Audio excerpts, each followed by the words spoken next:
Welcome to The Explainer. Today, we're going to crack open the hiring manager's playbook and help you absolutely ace your next Moodle developer interview. We're going to decode the top questions you are almost guaranteed to face. Okay, so let's just dive right in. What does a hiring manager really want to see? I'll tell you, it's not just about whether you can sling some PHP code. Nope, it goes way deeper than that. They want to know if you truly get the entire Moodle ecosystem. You see, any decent candidate can talk about plugins, but a top candidate, they can talk about scaling a site for thousands of users and making sure that platform is rock solid and secure. So this explainer is going to walk you through all those key areas so you can deliver answers that make you stand out. So here's our game plan. We'll kick things off with core dev skills. Then we'll jump into big picture architecture, tackle real-world site management, and wrap it all up with that one final question that really separates the good from the great. First up, let's talk about the absolute bedrock of Moodle development. These are the questions that test your fundamentals. If you can nail these, you're building a super strong foundation for the rest of the interview. Get ready for this one, because you're almost guaranteed to get it, and it's usually one of the first questions they throw at you. And listen, they're not just looking for a list.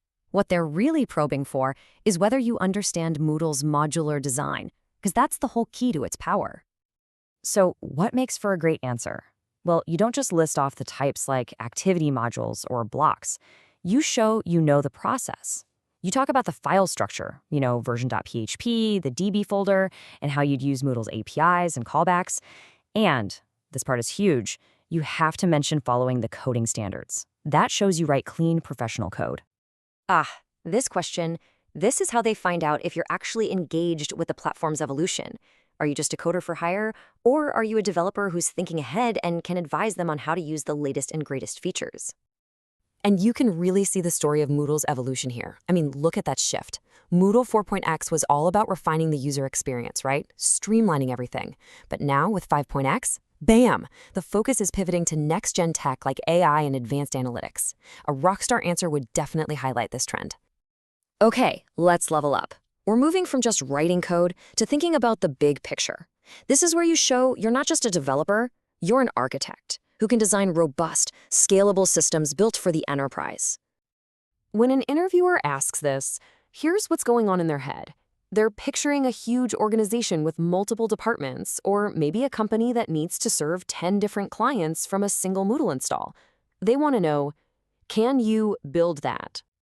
And that's where multi-tenancy comes in, usually with something like IOMAD. The key thing you have to get across is that this is a major architectural choice, not just another plugin. A great answer would cover the benefits, like centralized maintenance, and the challenges, like keeping everyone's data and branding separate. This one's a classic, because let's be honest, no learning platform is an island. Moodle has to play nice with other systems. The interviewer wants to know if you can build those bridges. Can you get Moodle talking to an SIS for enrollments or grades? The way to really impress them here is to walk them through this exact process, step by step. You talk about enabling web services, creating a new external service, and, this is the crucial part, locking it down by only adding the specific functions it needs and then generating a secure token. This shows you're methodical and security conscious. All right, now let's get into the day-to-day realities of the job. You can be the most brilliant developer in the world, but if you can't manage a live site, you're a liability. This is all about proving you can handle the full life cycle of the application. And trust me, this is not a theoretical question. Upgrading a live Moodle site is a high-stakes procedure. One wrong move could mean data loss or serious downtime. They want to hear that you have a careful, repeatable, battle-tested process. A great answer would basically follow this timeline. You have to emphasize the before step. Backups, backups, backups. That is absolutely non-negotiable.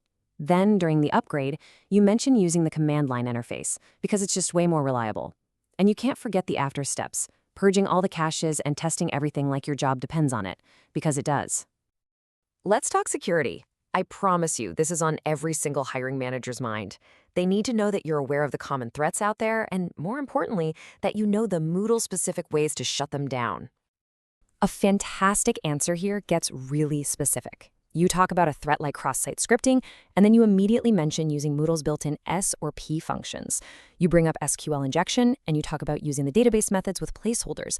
And of course, the big one, the absolute necessity of keeping the Moodle data directory outside of the public web root. This question is about thinking bigger. thinking on a global scale. So many Moodle sites serve an international audience. The interviewer wants to know if you actually understand the mechanics behind that and if you're aware of the potential pitfalls. You see, anyone can just say, oh, install a language pack. But a great developer goes deeper. You talk about using the getString function correctly in your custom plugins. You show you understand how parent language fallbacks work. Maybe you even mention the multi-link filter for content. That shows a whole other level of expertise.